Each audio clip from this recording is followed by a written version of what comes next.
বিয়ের বেনারসি কিনতে গিয়ে ওই লোকটা যে এমন খারাপ ব্যবহার করবে আমরা সত্যি ভাবতে পারিনি। তো আর সত্যি বলতে লোকটা এতটাই খারাপ ব্যবহার করেছে আমাদের সঙ্গে, পারলে আমরা অনেক কিছুই বলতে পারতাম, সেখানে ওনাকে আমরা কোনো কিছুই বলিনি। এই যে লোকটা দেখতে পাচ্ছ শাড়িগুলো দেখাচ্ছে, কি বলবো, খুবই বাজে কথা আমাদের সঙ্গে বলেছে। ওই যে লোকটা দেখতে পাচ্ছ, ওনাকে আমরা বলেছি যে বেশি শাড়ি তোমাকে দেখাতে হবে না, উনি শুধু বার করেই যাচ্ছে আর দেখিয়ে যাচ্ছে শাড়ি। শেষ পর্যন্ত আমরা শাড়ি নিয়ে আমাদের সে কি বাজে মন্তব্য তিনি করেছেন, আমরা কিছু বলিনি। সত্যি বলতে একটা মানুষকে না বাজে কথা আমরা বলতে পারি না বলে কিছুই বলি না। তো চলো প্রথম থেকে ভিডিওটা স্টার্ট করি। আমি সুস্মিতা, তো আমার চ্যানেলে তোমাদেরকে অনেক অনেক স্বাগত। সকালবেলা উঠেই দেখো আমার মা কিন্তু আমার শাশুড়ি মা যে রান্নাঘরের যে ডোয়া থাকে সেটা কিন্তু মাটি দিয়ে লেপে দিচ্ছে। দেখতে ভালো লাগে না বলেই কিন্তু উনি সকালে উঠে এটা করেছে। আর আমি এদিকে সকালের বাসি সব কাজকর্ম সেরে চান করে নিয়েছি। চান করে না বর বলছিল যে ওর জামাটা একটু আয়রন করে দিতে, তাই একটু আয়রন করে দিয়েছি। আর আয়রন করার পরে সোজা চলে গেছি রান্নাঘরে, মাকে একটু গুছিয়ে দিলাম রান্নার সব কিছু। আজকে সোমবার আর নিরামিষের দিন, আজকে উনি একটু পুঁই শাক দিয়ে কুমড়ো আলু টালু দিয়ে সব কিছু দিয়ে একটা বড়ি দিয়ে তরকারি করবে, আর সাথে হবে ওল সিদ্ধ। তার মধ্যে আমি গেছিলাম জায়ের বাড়ি, আর এদিকে দেখো দুইজনে মিলে কি করছে, মা মেয়ে রান্না করছে। তো যাই হোক, এদিকে কিন্তু মার রান্না হয়ে গেছে, আমি এদিকে চান টান করে আমি ভোলানাথকে পুজো দিয়েছি। আজকে সোমবার দিন, কত দিন ধরে ভাবছি যে একটু দুধ নেব, দিতে পারছিলাম না, তো আজকে ঠাকুরকে দুধ দিয়ে চান করিয়েছি, মনটা যেন ভালো লাগছে। তো যাই হোক, আজকে যাব হচ্ছে বাজারে, আমাদের এখানে সোমবারের হাট আছে চাঁদপাড়ায়, তো সেখানে কিন্তু আমরা হাটে যাব শাড়ি কাপড় কিনতে। তো এদিকে গুলগুলি যাচ্ছে আর সাথে আছে আমার যা, আমরা টোটোতে করেই গেছিলাম। সত্যি কথা বলতে কি জানো তো, বাজারঘাটে গেলে না, কেনাকাটা করলে না, মন মানসিকতা যেন একটু অন্যরকম হয়ে যায়। ভালো, সামনে বিয়ে আছে আর যার বিয়ে আজকে তার বিয়ের শাড়ি কেনা হবে। সত্যি বলছি, কি বলবো, আমরা যখন বাজারে গেছি কি বলবো, সেই লোকটার কাছ থেকে যখন আমরা শাড়ি দেখছিলাম, লোকটা যে আমাদের সাথে এমন ব্যবহার করবে আমরা সত্যি ভাবতে পারিনি। তো যাই হোক, আমরা এই যে চলে এসেছি আমাদের বাজারের রাস্তায়, এখান থেকে হেঁটে বেশিক্ষণ লাগে না, হার্ডলি 5 মিনিট লাগে যেতে আমাদের হেঁটে। এই যে হাটবার, আর এখানে কিন্তু পাইকারি টাইকারি সব কিছুই বিক্রি হয়, জামা কাপড়, আর খুব কম দামে কিন্তু সব কিছু পাওয়া যায়। তো যাই হোক, এখান থেকে শুরু করলাম। এই যে এখানে বলতে আমাদের পুচকুটার জন্য একটা জামা নিচ্ছিল ওর মা, তো এখান থেকে জামাটা আর পছন্দ হয়নি, নেওয়া হয়নি, তবে চলে গেছি ব্লাউজের দোকানে।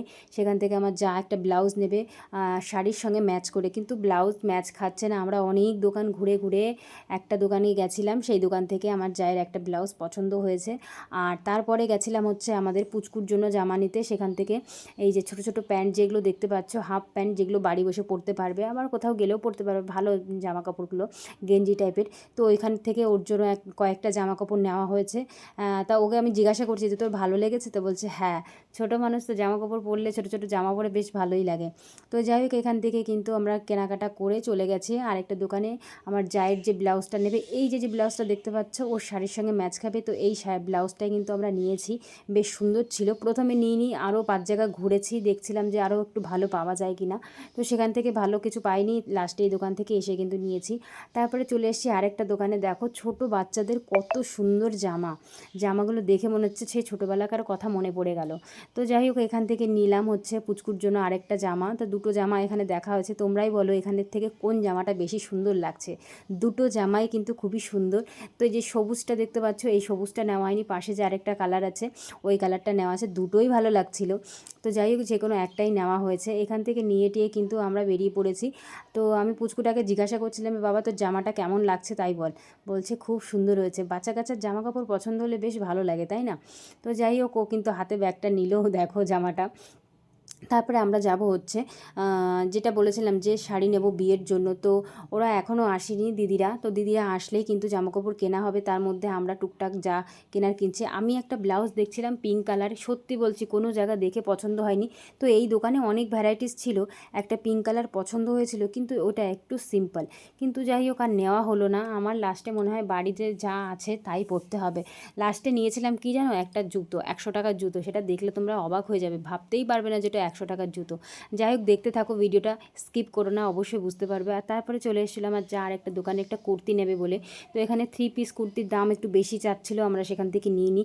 তারপরে এই যে দিদিরা আসলো, এখান থেকে এই যে জামা বিয়ের শাড়ি আমরা কিনতে গিয়ে যা অবস্থা কি বলবো, এই লোকটা যে এতটাই ফাজিল লোক, কি বলবো, ফাজিলই বলা লাগে জানো তো। লোকটাকে আমরা বলছি যে কালারগুলো তেমন ভালো লাগছে না, ছবিতে দেখতে পাচ্ছ হয়তো ভালো লাগছে, কিন্তু রিয়েলে যদি তোমরা দেখতে পেতে বলতে মধ্যে একটা বিয়ের শাড়ি হলো। যাই হোক আমরা এখান থেকে নিয়ে নিই। লোকটা আমাদের পিছন পিছন চলে এসছে যে তোমরা আমার সঙ্গে ফাজলামি করছো, আমি ফাজলামি করতে বসেছি, এই সমস্ত কথাবার্তা আমাদেরকে বলেছে। জানো না, আমরা সত্যি অবাক হয়ে গেছি যে লোকটা কি সমস্ত বাজে কথা আমাদের বলল। কি আর বলবো, সেখানে আমরা কোনো একটা বাজে কথা বলিনি, কারণ ওর মতো তো বাজে আমরা না যে বাজে কথা বলে চলে আসব। এখানে অন্য কোনো মহিলা থাকলে অবশ্যই কিন্তু বাজে কথা বলতো, আমরাই শুধু ওনাকে কিছুই বলিনি। সত্যি বলতে দেখো, শাড়ি পছন্দ হয়নি নিইনি, এরকম করার কী আছে? উনি অনেক যে শাড়িগুলো ছড়িয়েছে, ওনার কষ্ট হয়ে গেছে, আর গোছাতে হবে, একটা নিলে হয়তো ওনার ভালো হতো। কি বলবো আর, মানুষের ব্যবহারের উপরে সব কিছু। ব্যবহার তুমি যদি ভালো না রাখো না, তোমার দোকান কেন, কোনো ব্যবসায় তোমার টিকবে না। যাই হোক, কি আর বলবো, ওদের আর কোনো কিছু বললাম না, সোজা চলে এসেছি আরেকটা দোকানে। একটা আমাদের দাদা আছে, ওনার পরিচিত একটা লোকের দোকান থেকেই আমরা লাস্টে শাড়ি নিয়েছি। তো এই দেখো যে শাড়িটা দেখতে পাচ্ছ, লাল কালারের বেনারসি যে গায়ে নিয়েছে, এই শাড়িটাই কিন্তু আমরা সিলেক্ট করেছি বিয়ের জন্য ওর। আর এখানে যে দোকানের যে শাড়িগুলো দেখতে পাচ্ছ, প্রত্যেকটা শাড়ি খুবই সুন্দর আর কোয়ালিটি খুবই ভালো। কোয়ালিটি দেখে শাড়ি নিতে হবে, হয়তো 1 টাকা বেশি লাগুক তাও ভালো, কিন্তু কোয়ালিটি ছাড়া আমি মনে করি নেওয়া উচিত না, বিশেষ করে বিয়ে টিয়েতে পরার জন্য। তো যাই হোক, এখান থেকে এই যে লাল বেনারসিটা আমাদের পছন্দ হয়েছে। আর নেক্সট একটা ওর বৌভাতের জন্য শাড়ি দেখছিলাম, সেটা কিন্তু খুবই সুন্দর, দেখতে পাবে, ভিডিওটা স্কিপ করো না। সত্যি বলছি, মানে শাড়িটা এত সুন্দর লাগছে, কিন্তু দামটা প্রচুর, প্রায় 5,000 টাকা বলছিল একটা শাড়ির দাম। আমাদের মতো মানুষের কাছে সম্ভব না। হ্যাঁ, যদি কোনো দিন সম্ভব হয়, বিশেষ করে আমার কাছে, আমি হয়তো একদিন নেব। আমার শাড়ির প্রতি অত ন্যাক নেই, কিন্তু শাড়িটা দেখে যে এত ভালো লেগেছে, আর কাজটা, আর শাড়িটার যে কাজ করা পুরো শাড়িতে এত সুন্দর, বলে বোঝাতে পারবো না। তো যাই হোক, এই দাদার থেকেই আমরা কিন্তু লাস্ট বিয়ের শাড়িটা নিলাম। তো বিয়ের শাড়িটা খুবই সুন্দর ছিল, একদম প্রাইস কিন্তু খুবই ভালো ছিল। তো তারপরে শাড়ির সঙ্গে একটা ব্লাউজ চুজ করে নেওয়া হলো বিয়ের শাড়ির সঙ্গে। এই কালারটা দেখতে পাচ্ছ, এই কালারটা কিন্তু নেওয়া হয়েছে, সবুজ কালার। লাল শাড়ির সঙ্গে কিন্তু কমিউনিকেশন করে পরলে ভালো লাগে। লাস্টে কিন্তু নিয়েছিলাম আমার জায়ের জন্য 2টো কুর্তি।